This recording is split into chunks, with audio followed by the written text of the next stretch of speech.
So welcome, everyone. I'm really looking forward to this conversation today between Kat and Maia Gedde. I'll just give a quick introduction to us as an organization and The Human Edge. We're a specialist mentoring organization, and we see mentoring as the driving force behind confident, resilient, and skilled entrepreneurs and leaders. We recently rebranded, so we were previously known as Mowgli Mentoring, and we're now, since September, The Human Edge. If this is the first, this is the third of the webinar series, third webinar in the series. So welcome if it's your first time here, and for those who've attended the others, welcome back. A very brief introduction to the webinar series. So we recently published a book called Mentoring Entrepreneurs, The Insider's Guide to Shaping Success. And as part of that, we conducted a lot of interviews with seasoned mentors to capture their insights and experiences and share that with others. And there were lots of very lively and interesting conversations, which are captured in part in the book, but we thought it would be relevant and interesting to share that more broadly and have a conversation between some of the mentors that we interviewed for the book. So really happy to be here today with Maia Gedde and Kat. A quick introduction to both of them. So Maia Gedde is a visionary entrepreneur in the digital innovation space based in Egypt. And since founding Mega Media in 1994, he has been pivotal in shaping Egypt's multimedia landscape. He has also co-founded several other businesses which have taken him to the forefront of the VR, AR space in the region. And beyond his entrepreneurial pursuits, Maia Gedde actively mentors aspiring entrepreneurs, guiding them towards success and fostering innovation in the industry. So thanks for being with us today, Maia Gedde. Thank you. And Kat was exposed to mentoring from a very young age, growing up in a household where her father, who was a serial entrepreneur, had many mentors, mentored others, and as a result of these experiences went on to set up a mentoring organization. Outside of her parents, Kat met her first mentor when she was 23 and has since always had mentors and mentees in her life. She advocates for supporting people to deepen their self-awareness and self-leadership, strengthen their ability to connect and build relationships with others so that they can create communities of belonging and learning and growth around them. So she has been leading our organization, The Human Edge, for the past 10 years and can talk about mentoring for hours. So I'll try and keep her in check today, but I'm sure it's going to be a very lively conversation. Before we kick off, I think we have just a quick poll to see who is in the room today, so that we know. I'll pop a link in the chat. If you can hop on that link, it's a mentee. And essentially, it's really to know about what curiosity brings you here today in this session. So if you can get on the link and share your thoughts, that would be great. I'll share the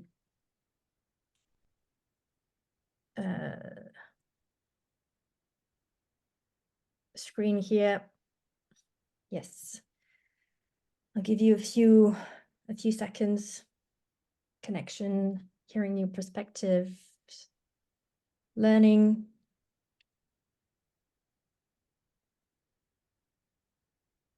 Thank you.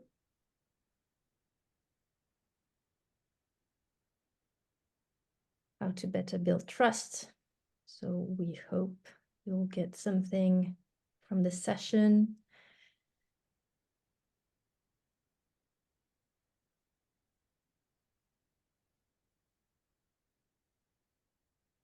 All right.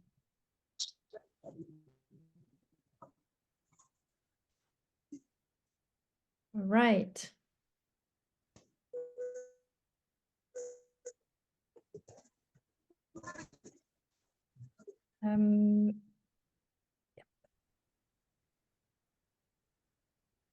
Great, thank you. Thank you very much. You can, I'll stop sharing, but you can still pop in your answers. Thank you very much for this. Thanks. So today's topic is really around building trust and meeting mentees where they are at. There are two things that we often hear talked about in relation to mentoring, and we thought it'd be really interesting to explore both of these, which are related but slightly different in more detail.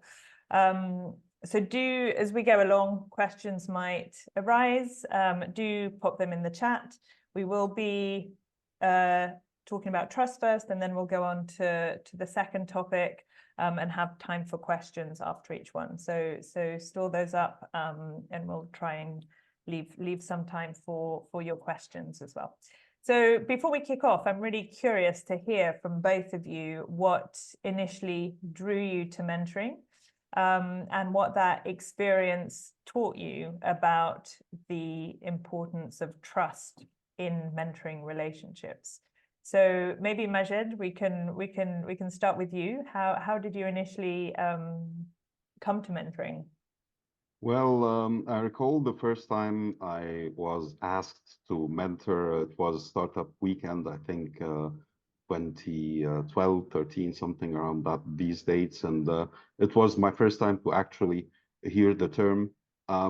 Before that time, I've always made some mentorship. I've asked for mentorship for other mentors, people who are more experienced than me. But then that was the first time that I experience that and actually be a mentor as such. They had some orientation sessions, some briefing sessions, and it was quite interesting and exciting. It was quite short-term mentorship for Startup Weekend. It was a competition, but that was the first time. But actually, when there was a chance to join Mowgli at the time and get structured training about mentorship and actually dive deeper into it, it became like, okay, this is something that I want to do more of it, and it's something that I think it's mutual.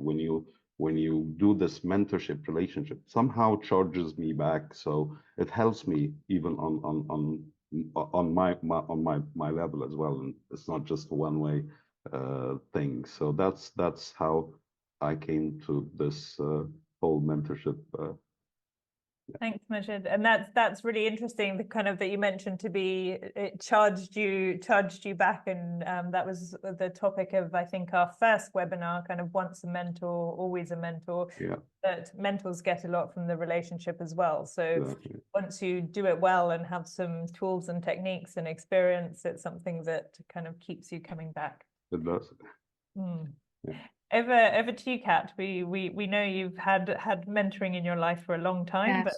but yeah, so I have to say it started off, and I give full credit to my parents for it. I was very privileged to have them as my first mentors starting out at a very young age. And so instead of really just directing me in my life, they really focused on nurturing me and my development through helping me really become curious, helping me to develop my adaptability and resilience, instilling in me a genuine love for learning. And also, I was able to travel around with my father and mother at the time, and so really taught me the value of cultural intelligence and building strong relationships across different cultures and nationalities. But one thing that I really appreciated was their sort of ability to give me space to be myself, whilst also pointing out and helping me explore my strengths and weaknesses. And so, having observed them doing this regularly, in terms of supporting others as part of their learning and their growth, and just acting as support as another human being, I really started to see how vital and fulfilling the learning and the sharing cycle is when you do it with others. And so once I felt that I had something that I could share, and I felt confident that, okay, I have a few stripes, I realized that I actually wanted to follow in their footsteps. And so, yes, my father set up Mowgli Mentoring, as it was called, which is the origination of the Human Edge. But I really started getting interested in it after that, when I trained as a coach, and then I decided to take the training that we have, which really took the coach training to a very different level for me. And it was from then that I started to really engage differently in the mentoring relations I had from 23 onwards, but also take on mentees in that process too. Thanks, Kat. Really interesting. Now, I think mentoring is often described by various people as a trust-based relationship. It's one of the key things that is used to describe mentoring. So I wanted maybe to start with what happens with the absence of trust when there isn't trust in a mentoring relationship. And so I just wondered if either of you had any examples or maybe situations that you've encountered individually, or when you've heard about. I know, Kat, you've been involved in a lot of different mentoring programs for our organization, but also observed mentoring programs within other organizations that people are participating in. What happens when there's not trust and why is trust so important in the mentoring relationship? Kat, please go ahead. You first. Yeah, I mean, thanks. Chivalry is not dead. I think for me, you know, trust is the cornerstone of any relationship, let alone a mentoring relationship. And I think for me, when there's no trust in the relationship, I've had very few examples when there hasn't been trust. I've had examples of other things, but for me, trust is such a cornerstone of who I am and how I operate that I make sure that I invest the time up front to build that trust, to build that relationship. But what I've seen from others and what I've heard from others is it really affects their ability to communicate openly and honestly with each other. You know, part of mentoring is about being vulnerable and being seen in your entirety, the good, the bad, and the ugly, by somebody else who truly wants to serve your needs. And if you're not able to be vulnerable, you're not able to show them that, and therefore they're not able to actually feed into your learning and your growth journey. And so I think from what I've heard and seen, as I said, I think, you know, communication, lack of willingness to really receive feedback, lack of willingness to ask for guidance and input, which really limits personal and professional growth, is key when there's no trust. Yeah, absolutely. I actually think if there's no trust in a mentoring relationship, we can't call it a mentoring relationship. Then it's something else. So if there's no trust, it's like, you know, going to a doctor or a lawyer. It's that kind of relationship where you have to open up and, you know, just show where your pain is openly and without any, you know, fear of things that might hinder you. So I think if you don't have that, like Kat said, like the cornerstone, so it's the cornerstone, it's the foundation, it is the thing for any relationship at large, and specifically in mentorship, it becomes like crucial to have. Yeah, and I was just, go ahead, Kat. Yeah. So I was going to say, I think on the flip side, I mean, just when you asked the question, it made me think about, you know, where has there been trust that supported that open communication, that honest feedback, etc. And I thought about a time when I was doing my A-levels, and I can remember that I got an N in one of my biology A-level modules. And I don't quite know what N stands for, but it's really not good. And I can remember I called up my father from boarding school in floods of tears because I had failed so miserably. And he listened to what I had to say and then said, "Kat, you are so like me." I was like, okay. He said, and you need to realize that you aren't naturally clever. To achieve what you want in life, you actually have to pick yourself up quickly from all the knockbacks and work much harder than others. At the time, I was a little bit incensed that he said I wasn't very clever, especially when I'm trying to revise for these exams. But actually, I realized, you know, sort of looking back on it, it was a gift of pure honesty and feedback, because it wasn't necessarily what I wanted to hear, but it was what I needed to hear. Because what it did is it helped me to see what I needed to do going forward to show up in the best way. And the fact of I can now start preparing for the fact of I'm going to have to work hard. So let's build the systems, let's build the capability and the resilience to do so. But I think what was interesting around the trust point is I didn't feel criticized, I didn't feel judged, and I didn't feel rejected, because I respected his perspective and I trusted that actually, regardless how hard the words may have hit at the time, that actually he was in my corner. and that he had my back and was doing this because he wanted the best for me. And I think that's the beauty of what trust can change, is it can remove all of that negative, the criticism, the judgment, and that rejection that a lot of people face when they hear something that they don't necessarily want to hear. Thanks, Kat. Really nice example, and possibly comes on to the next bit around how you build trust. But I'll just park that for a moment. I was just gonna kind of, my own reflection is also around, and I've worked kind of with entrepreneurs in emerging economies quite a bit. It's around the match also between who the mentor is and who the mentee is. Because sometimes some programs will set up entrepreneurs with potential investors, and there's a potential promise of funding there. So they're going to be wanting to present a front, which isn't necessarily the reality, because they're interested in that potential investment. And I guess it's sometimes situations like that that can then set a mentoring program up for failure. It's not, as you said, Maia Gedde, true mentoring, because they're not being authentic and able to show kind of their challenges and things that they need to address. And then the other example I think that has come up quite a bit in some of the conversations is around, as an entrepreneur, when you have maybe as a startup, you have an idea for a business, you really have to trust your mentor, because there's often this worry that they might steal your idea. And therefore you can't have too many authentic conversations either, because you're kind of trying to hide some of your ideas there. So it is a very interesting topic and dynamic of how we create that trust and some of the other things that have to be in place. So maybe we could take that forward and kind of from the example that you were giving, Kat, around how do you establish trust in a mentoring relationship, especially as a mentor coming into a new mentoring relationship. It's obviously a two-way thing, but how do you as a mentor help to build that trust? Okay, so yeah, let me do this.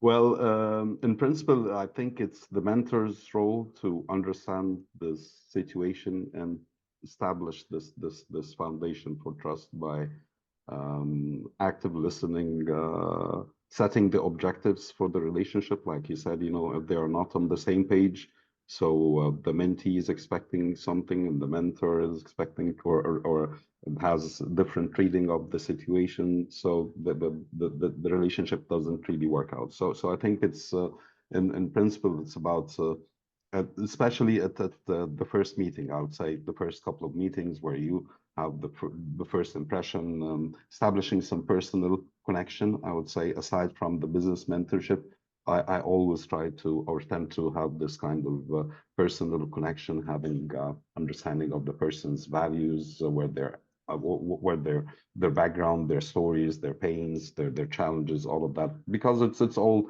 interconnected one way or the other.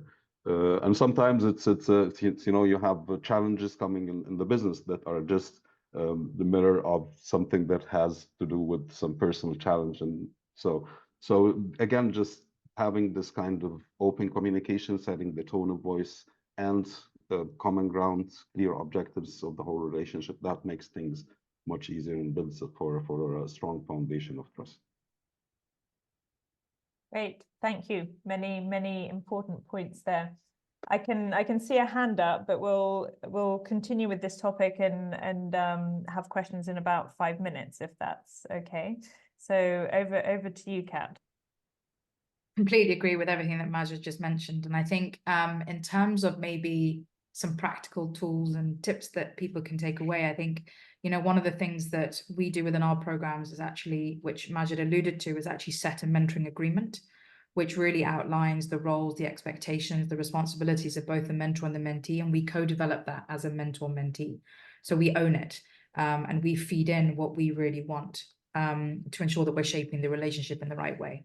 And that starts to sort of set the boundaries and clarify the relationship boundaries a little bit.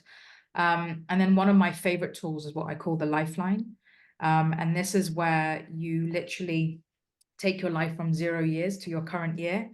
And then on a scale of 0 to 10, or even 0 to -10 on the vertical axis, and then at 0 at the horizontal, you map out and you draw what your lifeline has been, given the ups and the downs that you've seen through life. And then we share it. And we don't share it within a 20-minute conversation. We share it within a couple of hours. And we really are, I'm really inquisitive around it and just kind of really trying to, as Maia said, understand who this person is sitting in front of me. What's their context? What's their pain points? What their challenges? What has actually given them reason to celebrate? How have they celebrated? Who's been important in their life, et cetera, et cetera. So you build up a map of this person. And because I'm sharing it as well as the mentee, you're starting to break down those walls of vulnerability. And this then, if I've got skin in the game by being vulnerable, it tends to allow them to also feel comfortable they can do the same. And then one of the questions that I also ask in our interviews when people are joining the team is, how do people build trust with you, and how do you build trust with others? And that gives me a really interesting way of understanding them. And then how do they, it's the same thing as love languages. If anyone knows what love languages are, I kind of see it as trust languages, as how do they resonate with trust, and how people build it with them, but also how do they build with others, so that I can play to that too. And then, you know, like Maia said, really asking questions and actively listening, not to what is just being said, but how are they, which is a little bit more easy when you're in person, but what's their body language? How are they reacting to certain questions? If they start going, at one point, there's something juicy in there, how do you kind of, you know, get inquisitive around that? So yeah, those are a couple of tips and tricks that I use. That's a really interesting question to ourselves, isn't it? How do we build trust? I don't think I've ever necessarily thought about it outside of mentoring relationships, but in our kind of normal relationships, how do we intentionally build trust with other people? I can see a couple of hands. Maybe let's move on to some questions. So over to you, Godfrey, I think. You want to come off mute, and you can just ask us your question.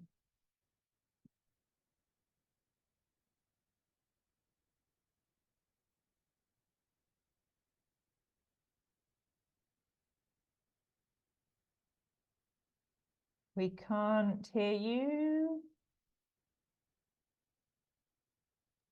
Or maybe type it in the chat otherwise. No, we can't hear you. Sorry. Any burning questions on building trust? Feel free to kind of come off mute. They're not working. Sorry. Maybe pop your question in the chat, and we can answer it. So maybe as we're waiting for the question to come through, I can ask you both if you've got any strategies for maintaining trust throughout the mentoring relationship. Obviously, Hello. Oh yes, we can hear you now. Oh, thank you so much. I'm very grateful that I've been able to get connected with you. Great, nice to have you here. I'm very grateful to meet you, my sisters and brothers. I can see Maia Gedde, I can see Kat, Barry, Suhana, and many of you who are hosting us. We are very grateful here where we are watching from. Great. Yes. What is your question? Yeah, my question is that I am very happy for this program of mentorship, and mentorship is very key in our today daily running of activities, because in most cases where we work, we need to have skills of how we can do our work excellently and produce quality work through mentorship, having knowledge and ideas on how we can do and perform better.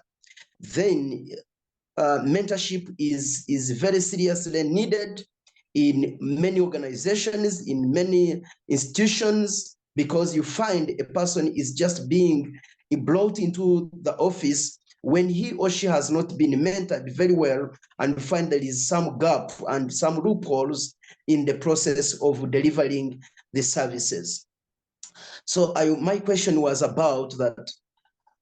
Where are you located, and how can you, because I am doing community health empowerment ministry in Kanungu district in Uganda, and I wanted to establish this office into our district, in our organization. How can we get support so that we can have mentorship institute training? We can have a training institute for these basics, so that we can have organizations come to train on this press. So how can we get facilitation in terms of establishing an institute of mentorship and nurturing young leaders? Great, thank you.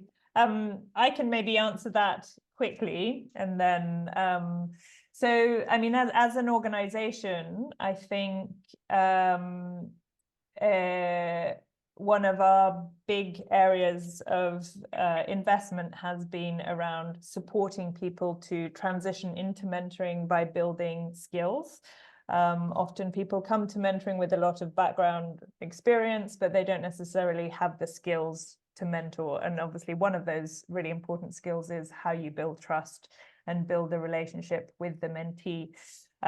So we actually we train mentors, and we actually have a course called Mentoring Skills and Practice, which is a short course which enables people to build those really important skills to help them to become better mentors. So I'll be happy to, we'll be sharing a little bit more about that at the end, and happy to share more of that as well afterwards. It's also available on our website. Yeah, please, can you connect with me on the email so that we can have further discussion about how we can connect here in the Kanungu district in Uganda, and have this viable program done in our community? Yeah, great, we will do. Yes. Yeah, I have already shared my email on the messages, and so please kindly connect with me. We shall discuss at length. Yeah, will do. Thank you. Any more questions linked to building trust in a mentoring relationship? Otherwise, I have a couple more for the speakers. But if you do have a question, pop it in the chat or let us know. Come off mute and ask it.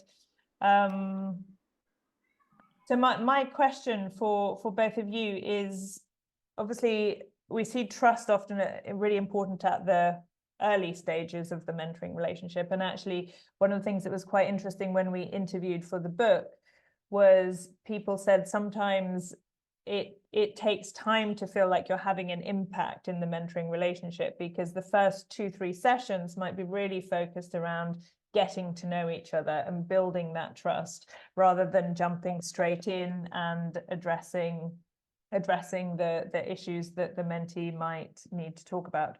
So it might feel like things get off to a slow start, but you're really building the foundations to this to build trust for the mentoring relationship. So then my question is, what are your strategies for maintaining trust throughout the mentoring relationship, especially when, as a mentor, sometimes there's difficult conversations to be had, and periods of potential disagreement or some difficult feedback as well. Some of the things you were sharing earlier from your personal life, Kat. So how can a mentor keep that trust going if they've invested in building it at the beginning, but throughout the mentoring relationship? And Kat, if you want to start, Yeah, or your turn. No, it's your turn to go first. So please. Okay. So I kind of feel, for me, once trust starts building, it just continues rolling. But yes, when you're in times of difficult, like having difficult conversations, or there are times when it feels a bit stuck. I think for me, what's worked in the past is actually having the conversation about it, and being very open about it, being very transparent about how I'm feeling, and seeking to understand how they're feeling too. And then if we need to, I mentioned before about the mentoring agreement, if we need to recontract that agreement and put something different in place so that we're now aligned for that next stage, then that helps them. What I've heard is it helps the mentee feel like I'm really in their corner and I'm really doing this in service of them. I think a second one is really around for some reason I think the recording has switched to German. I'm just checking. It's not on the screen. But I think the second one is to really separate, if you are having that difficult conversation, to separate out the person from the situation, the issue, or the behavior that's showing up, and not to criticize, and not to make it feel like they're criticizing them as a person. So really making sure that the feedback that I'm giving is very clear, is very actionable, and is not seen to be attacking them as a person, but something that is actually within their control to change. And then thirdly, celebrating progress and achievement. There's nothing like actually celebrating together and how that builds trust and confidence within a relationship. So I think those would probably be sort of some of my top three. And over to you, Majid. Well, again, I will just give some attributes to the relationship, and that the only way to sustain it and make sure that the trust is always there. Some openness, authenticity, like again, that they may sound cliche and all of this, but if you don't have this kind of attributes, I would say, to especially the mentorship relationship, it becomes, you know, very hard to maintain the trust. Trust, like you said, Kat, it has to build up with time, but also it could fade away if you don't sustain it, if you don't make sure that it's there. So of course, consistency as well, like being consistent, and like with the mentor, make sure that it's clear for them that it's like as if you are on a journey as well with your mentee. So you have, you know, to maybe sometime come through the whole like the hero journey, some challenges, obstacles, and all of this. And I think it's the mentor's role to come and correct that and just find the common ground. He's, I believe, always should be the one in control and making sure that you know, that he manages to steer this relationship successfully across all of this. Yeah, and I think, sorry, go ahead, Kat. I don't think Majid, I think also admitting that our mistakes as mentors too, and shortcomings and failures. You know, we are human. We are not the be all and end all within the mentee's world and relationship. And so I think what's worked for me sometimes, if I haven't, you know, maybe delivered a piece of feedback in the way that I had intended, but it didn't come out in the right way, then I have a conversation. I admit, you know, I didn't do that in the way that it was tended, and that helps to build the trust that actually I'm learning through this too, and that they're giving to me in the process because they're helping me hone those skills too. And that tends to make it a lot more of a cohesive relationship rather than, you know, and shoulder to shoulder, which is what we strive for in our mentoring, rather than, you know, teacher to student, which we try to really get away from because, you know, it's just a different practice that we don't subscribe to. But yeah, so admitting mistakes, shortcomings, and failures is also really key in building that trust and maintaining it.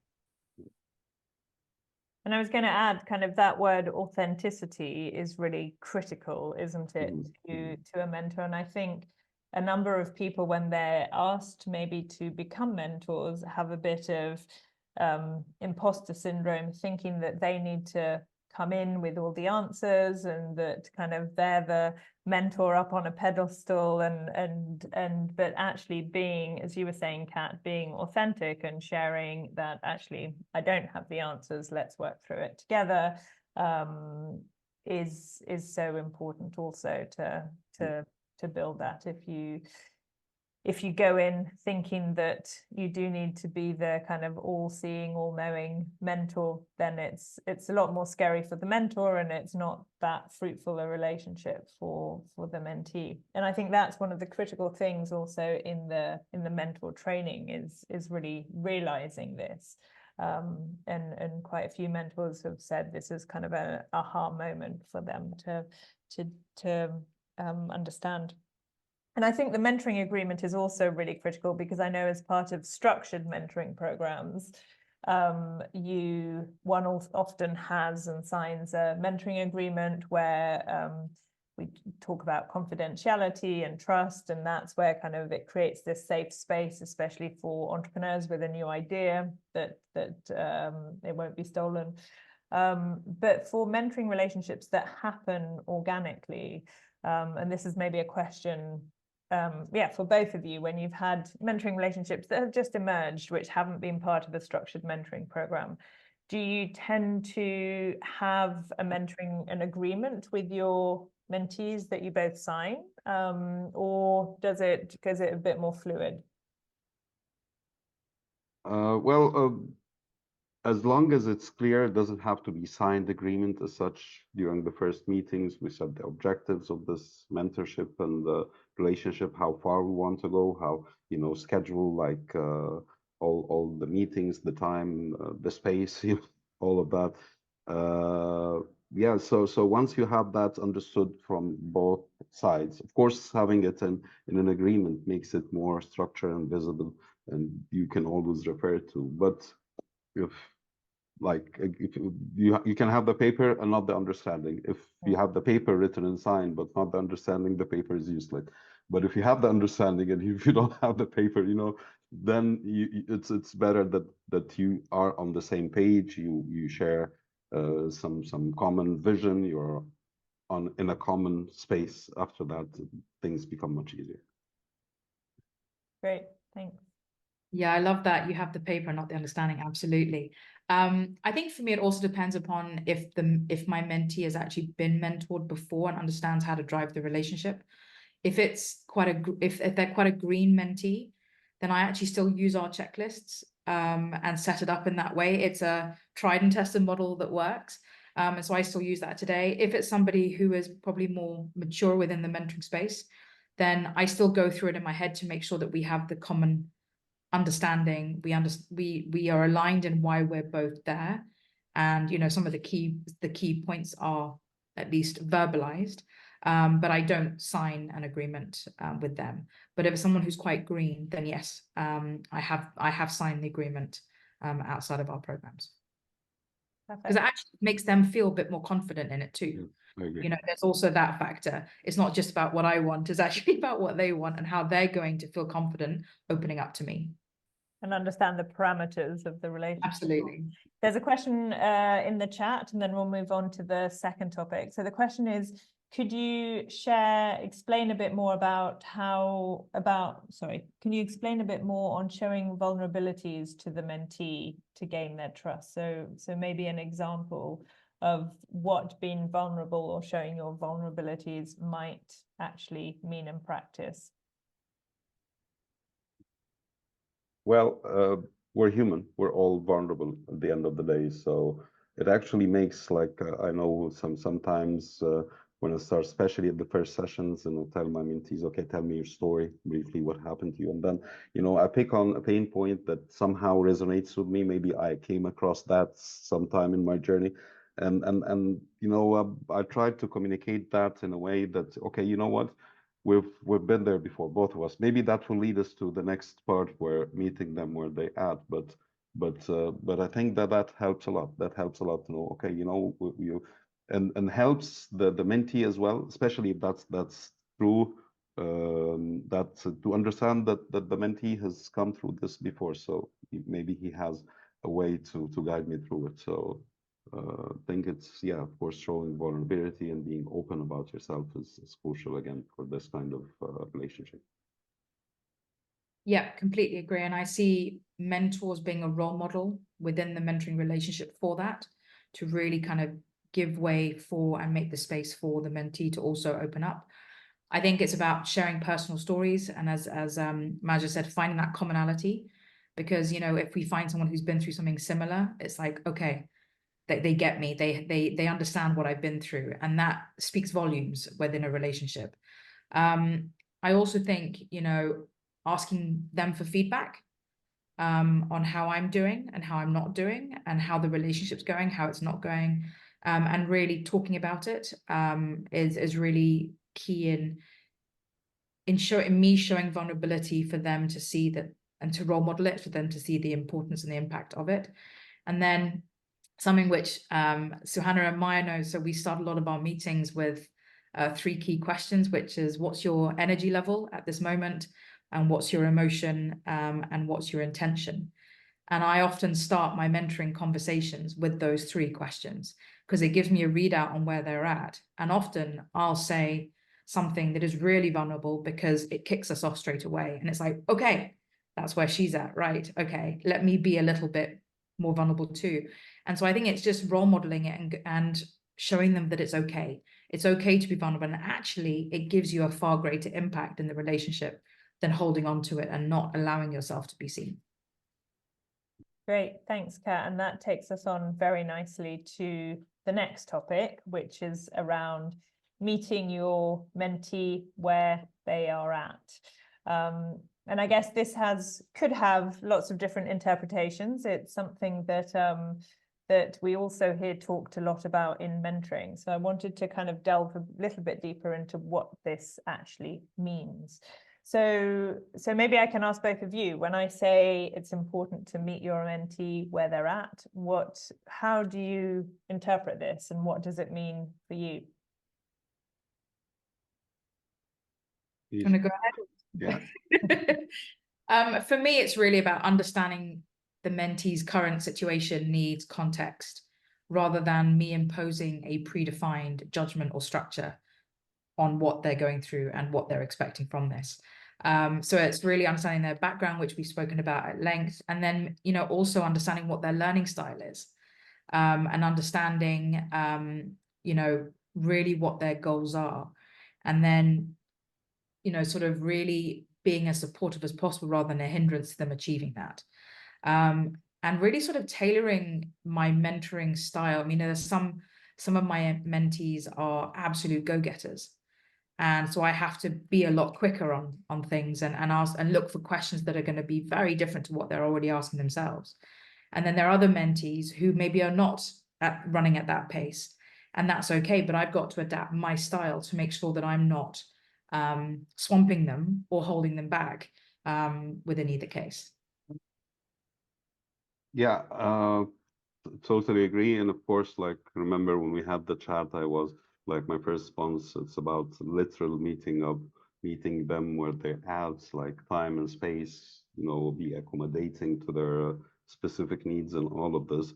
But like, since we talked about this, and I've always been thinking about like really meeting them where they're at. And again, I think it's like trust. If the mentor does not manage to spot where their mentees at and accommodate for this and join them at this specific point, it's not a successful relationship. The mentor has to understand what are their needs, what are their fears, the challenges, what's their context, where they're coming from. For example, if a mentee had a previous bad experience, so that's something that you have bad mentorship experience, and it happens. So you have to bear that in mind to accommodate for this, to even exert more effort in building the trust, and just and understanding that the character is an overachiever. So you have to understand this character and just try to manage the relationship based on this. So yeah, again, it's like the physical, like literal meeting of it. It's important, and but the like if the mentor does not manage to meet the mentees where they at, it's not really a mentorship relationship as such. And I think, sorry, Maya, just on that, I think when you and I were talking about this before, like when we're writing the book, etc., I shared an example of when I didn't meet the mentee where they were at. very clearly. And it was somebody who I was mentoring who clearly thought and laid out their goals, personal and professional. They were quite ambitious, which I loved because it sort of matched my energy. And I was quite excited by it because I could really see that if he achieved all of these goals, then it was going to take his life on a completely new trajectory that I really wanted for him. However, as time passed, I noticed that he wasn't really focusing on some parts of the plan that he'd set out. And I felt him start to pull back from sharing so deeply in the conversations, and also not show up with the same vigor to our meetings as he used to.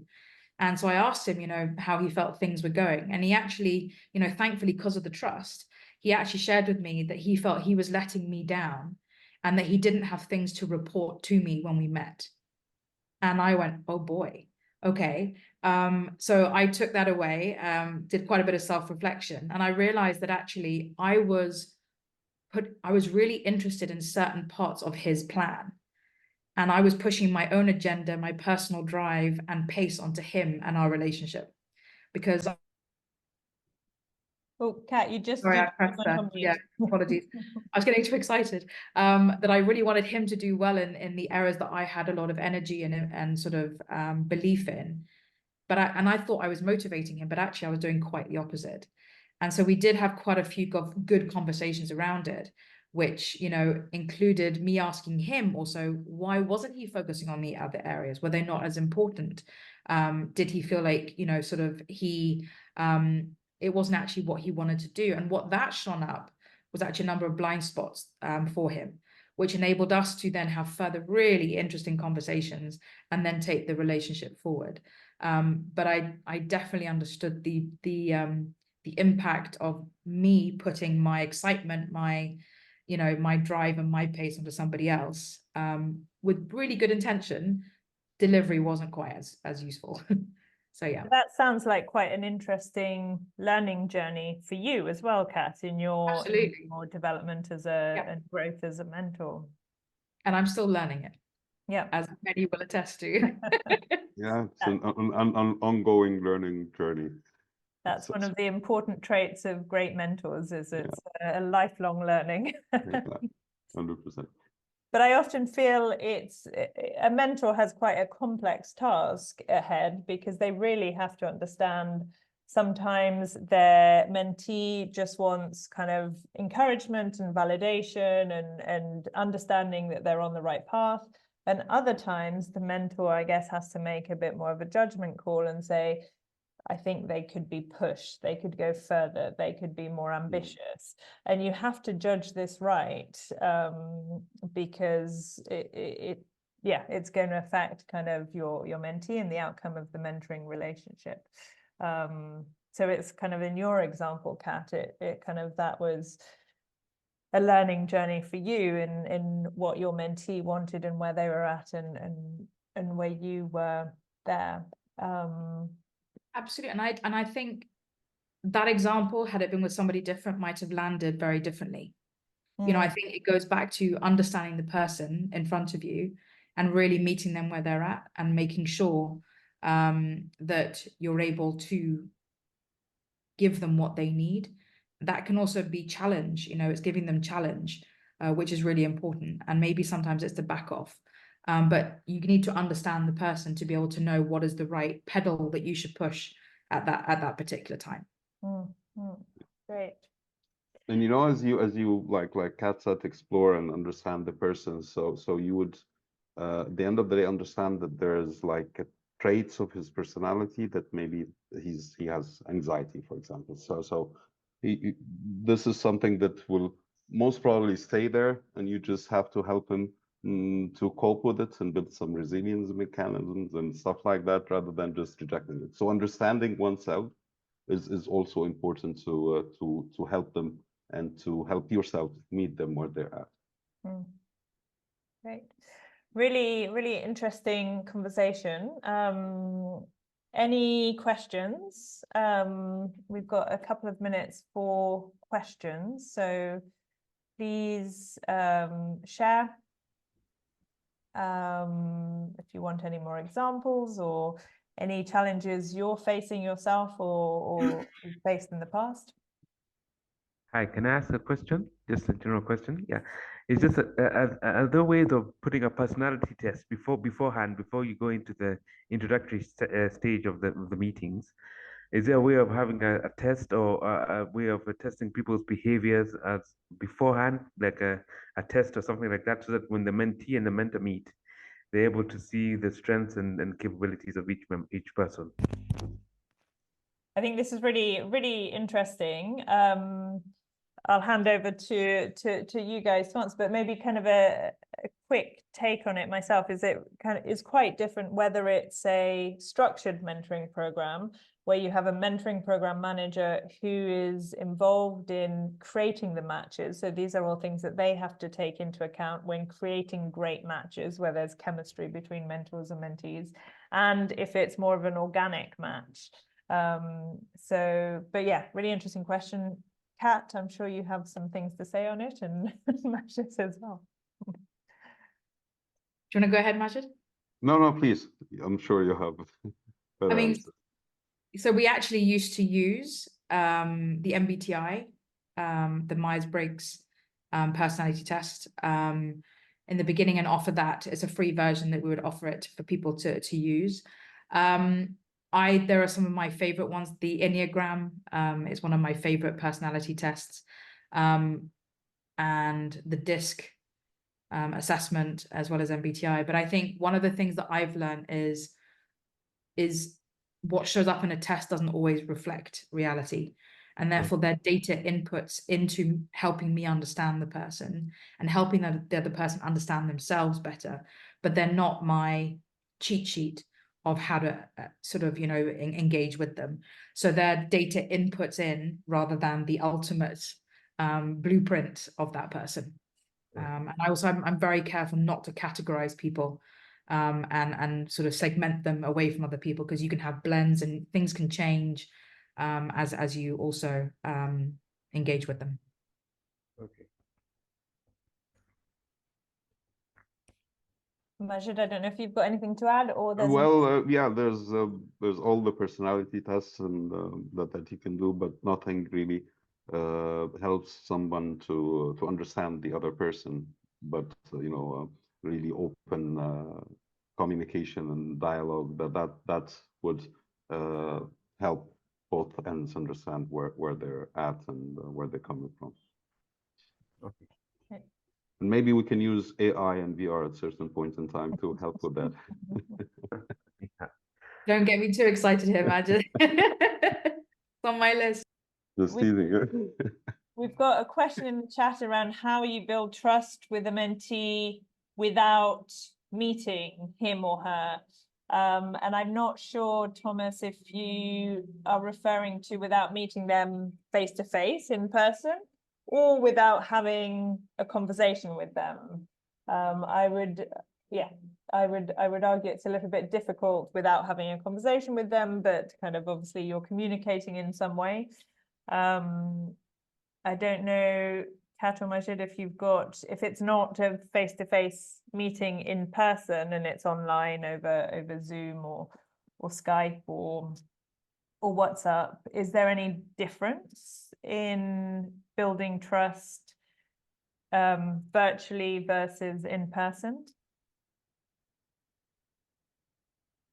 Yeah, I think it's different degrees of trust that you can build, but of course, when you are sharing the same physical space, there's much more to explore, I have to say. So you're not just relying on this 2D video recording or video streaming of me. So, but again, like I think we have came across a lot of learnings, like just the COVID, and now that when that was the only way to communicate, we had to really learn how to make the best out of it. So I think that could work as well. Not as good as meeting in the same physical space, but imagine, if we turn off the cameras now and we just listen to the voice of each other. The voice is also just the tone of the voice is could be good enough to understand and even build trust as such. So yeah, I think for me, we're human for a reason, and I think be able to see each other, whether it's virtual or in person, helps me to build trust more, because I I read energies and I look at facial expressions and all of this. I've yet to do one without seeing the person in a video. So I can't give any experience on that, to be very transparent. But I think it can definitely be done online. We see it through all of our programs. It's being done online at the minute. And yeah, absolutely, you can. I think the key is to really invest in building that relationship up front and giving time for that. And, you know, maybe asking some really, you know, interesting questions that they can take and ponder on in between the sessions and then come back and explore those. That could really help with that too. Great, thank you. Just looking at the time, so I think Suhana has another quick question for us. Thanks everyone for your participation. It's been a very interesting conversation. Yeah, I think just Shami had her hand up. Maybe Shami, if you want to quickly ask your question. So much, and I'll try to keep it short. So I was wondering, Kat, I'm going back to the first example that you shared, right, where your dad gave you feedback, and it was something that you didn't need to, well, you needed to hear, but you didn't want to hear, right? And I'm wondering, what role does, you know, trust, how does trust and the mindset, right, your mindset and the trust between the mentor and the mentee, like, what's that relationship? Because I'm wondering, you know, maybe looking back, right, did you kind of see that what he told you actually made sense, but then because he was your dad, you kind of still had that relationship, versus if you're in a mentor-mentee relationship where you really don't have, you know, any such ties, would that kind of feedback make or break that relationship? And I know you built the trust, but I'm wondering, you know, what role the mindset of the person who is getting that feedback, you know, how does that tie in? And yeah. Yeah. And hi, Shami, good to see you here. Absolutely. I think, you know, I was brought up to have a growth mindset, which is I can always improve, I can always do better, I can always learn. So I think that definitely helps. I think if I think about subsequent mentoring relationships that are outside my family, you know, I have been given pretty direct and sort of feedback, you know, at times. And I think it comes down to me for knowing, respecting and knowing what the intent of that person is there for, and trusting that actually this is for my benefit, and that no matter how hard it is, I might sit with it for years, and I have done, and I've sat with things for years and reflected upon it, and then magically I suddenly get the aha moment. And I've gone back to them in previous times and said, thank you for giving me that feedback, because I was able to change. So I think, yes, the mindset, the setup of the relationship, sometimes though being in a family mentoring relationship can add in more problems than not. So I think it's really clear, it's really, you know, sort of key to make sure that they don't always come together. But yes, I think it's, for me, it's the setup of the relationship every time. And how you're approaching that relationship and what you are intending to give and receive from that relationship. I don't know if Majid, if you have anything to add into that from a different perspective. No, I totally agree. It makes sense, 100%. I was just thinking, as you're saying, it always takes two to tango. So, you know, there's always somebody who's mentorable, and there are people who are not. So that's one thing as well that are sometimes out of your hands. So. And just to mention also on our course, Mentoring Skills and Practice, which is a training course for mentors, we touch on how to give feedback. And on our upcoming course, which is aimed at mentees, which is called Make the Most of Mentoring, there's also a section on how to receive feedback and bring about change. So kind of the two sides are covered there. Slightly over time. Thank you all very much for being here. Very interesting and lively discussion, and for all your questions. Suhana, did you want to run the final? Yeah. I'm just going to launch the poll now on your Zoom. If you could just tell us what is one reflection one learning that you're taking away today, and how you would rate this session. And if you have any topics you'd like us to cover in our future webinars, please feel free to chip in. That would be great. And thank you very much, Majid and Kat, for this insightful discussion. And the webinar was recorded, so it will be available offline as well. Yes, So I'll send you an email, a follow-up email with the recordings and the resources that we shared, including the mentoring skills and practice course links, and the book if you're interested. And our next webinar, which is next month, is I think a really interesting and slightly contentious sometimes debate, which is around what is the difference between coaching and mentoring, a question we get asked a lot. And yeah, so do follow us and join that one as well. Thank you very much. Thanks, everybody. Thank you, everyone. Thank you, everyone. Real pleasure. Thank you.